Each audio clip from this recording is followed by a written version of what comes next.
Assalamualaikum warahmatullahi wabarakatuh. Kami dari kelompok 3 akan mempresentasikan hasil diskusi kami. Peran PDRI penjaga eksistensi RI. Pada saat terjadi agresi militer Belanda II, Presiden Soekarno telah membuat mandat kepada Syafruddin Prawiranegara yang ketika itu berada di Bukit Tinggi untuk membentuk pemerintah darurat. Soekarno mengirimkan mandat serupa kepada M.R. Maramis dan D.R. Sudarsono yang sedang berada di New Delhi, India.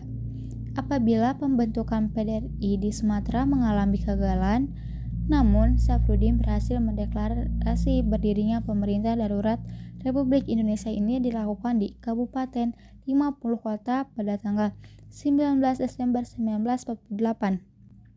Susunan pemerintahannya yaitu yang pertama M.R. Syafruddin Prawiranegara sebagai ketua, yang kedua M.R. T.M. Hasan sebagai wakil ketua, yang ketiga Insinyur S.M. Rashid sebagai Menteri Keamanan, yang keempat M.R. Lukman Hakim sebagai Menteri Keuangan, yang kelima Insinyur Sitompul sebagai Menteri Pekerjaan Umum, yang keenam yaitu Mariono Danubroto sebagai Sekretaris PDRI, yang ketujuh Jenderal Sudirman sebagai Panglima Besar, yang kedelapan Kolonel A.H. Nasution sebagai Panglima Tentara Teritorial Jawa, dan yang kesembilan yaitu Kolonel Hidayat sebagai Panglima Tentara Teritorial Sumatera.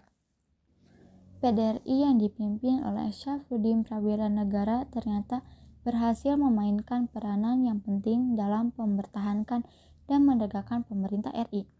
Peran PDRI itu diantara lain, PDRI dapat berfungsi sebagai mandataris kekuasaan pemerintah RI dan berperan sebagai pemerintah pusat.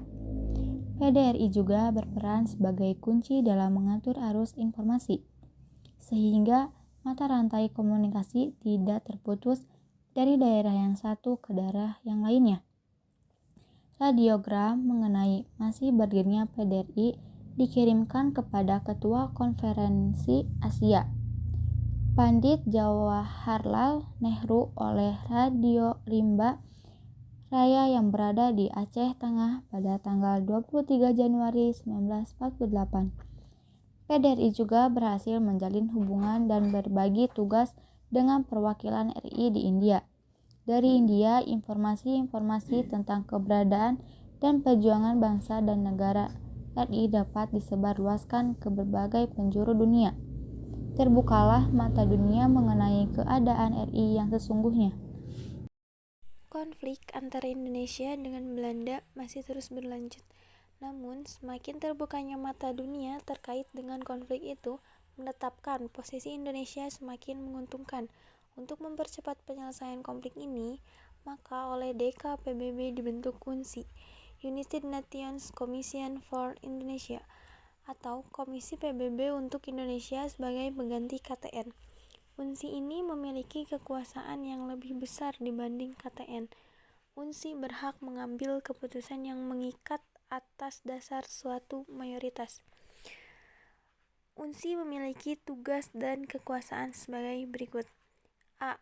Memberi rekomendasi kepada DKPBB dan pihak-pihak yang bersengketa, Indonesia dan Belanda.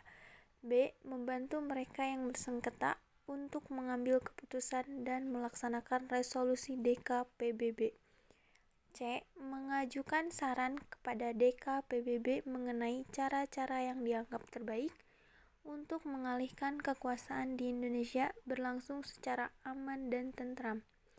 D. Membantu memulihkan kekuasaan pemerintah RI dengan segera.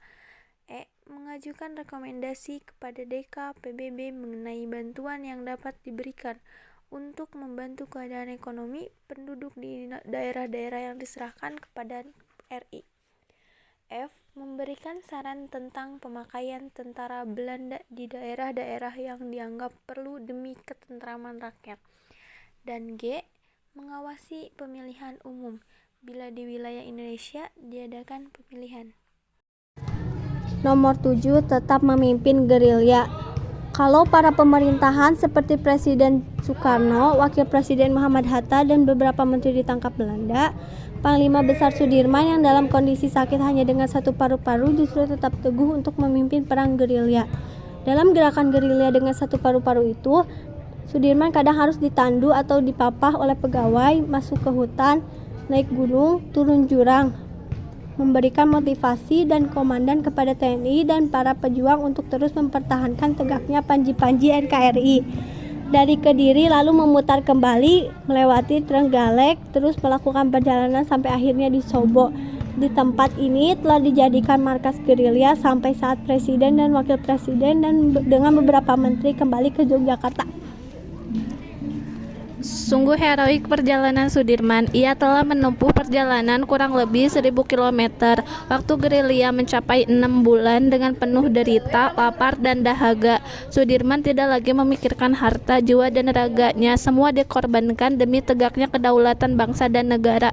Sekalipun dalam keadaan sakit, Sudirman terus memberi semangat untuk anak buahnya untuk berjuang melawan kelicikan Belanda. Serangan umum 1 Maret 1949. Pada saat para pemimpin ditangkap, Panglima TNI Jenderal Sudirman memimpin perang gerilya. Beliau dan pasukannya meninggalkan kota dan mengatur siasat. Pihak Belanda ternyata tidak mau segera menerima resolusi DKPBB. Tanggal 28 Januari 1949, Belanda masih mengakui bahwa RI atau Republik Indonesia sebenarnya tinggal nama. Republik Indonesia sudah tidak ada, yang ada hanyalah pengacau. Sri Sultan berkirim surat kepada Jenderal Sudirman tentang perlunya tindakan penyerangan terhadap Belanda. Sudirman meminta agar Sri Sultan membahasnya dengan komandan TNI setempat, Taknik Lekto Soeharto. Pada tanggal 1 Maret 1949 dini hari sekitar jam 06.00 sewaktu sirine berbunyi sebagai tanda berakhirnya jam malam, serangan umum dilancarkan menyerang ke pusat kota. Selama 6 jam Yogyakarta dapat didukung oleh TNI. Walaupun hanya 6 jam pasukan Indonesia berhasil menduduki kota Yogyakarta, namun serangan ini sangat berarti bagi Indonesia, terutama ke dunia internasional untuk membuktikan bahwa Republik Indonesia masih ada. Persetujuan Royen. Serangan umum 1 Maret 1949 yang dilancarkan oleh para pejuang Indonesia telah membuka mata dunia bahwa propaganda Belanda itu tidak benar. Amerika Serikat berhasil mendesak Belanda untuk mengadakan perundingan dengan Indonesia. Dalam perundingan itu, RI tetap berpendirian bahwa pengembalian pemerintahan RI ke Yogyakarta merupakan kunci pembuka perundingan-perundingan selanjutnya.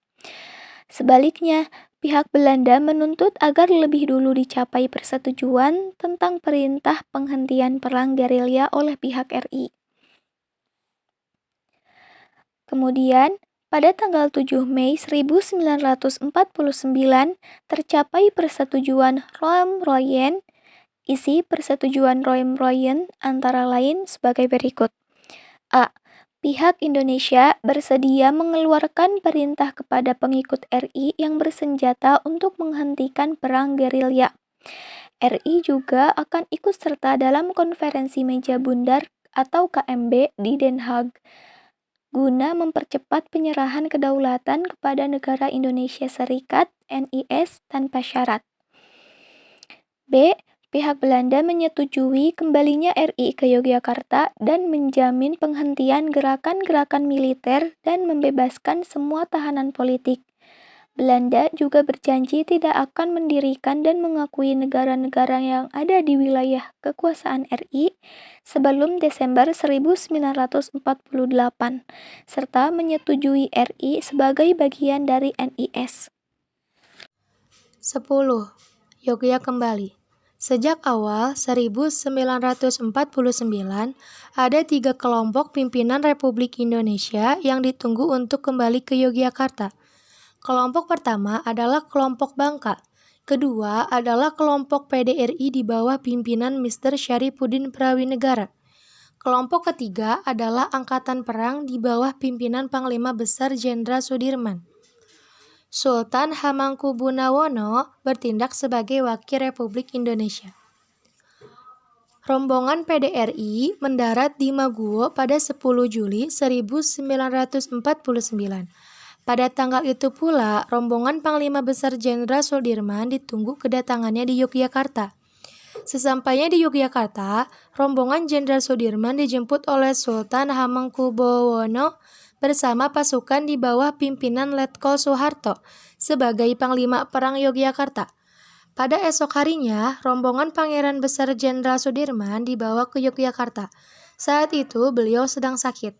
Dalam kondisi yang letih dan sakit, beliau mengikuti upacara penyambutan resmi dengan baju khasnya yaitu pakaian gerilya. Upacara dengan penuh hikmat dilaksanakan pada tanggal 10 Juli. Dengan demikianlah PDRI yang selama 8 bulan memperjuangkan dan mempertahankan eksistensi Republik Indonesia. Sekian dari kelompok kami. Terima kasih. Wassalamualaikum warahmatullahi wabarakatuh.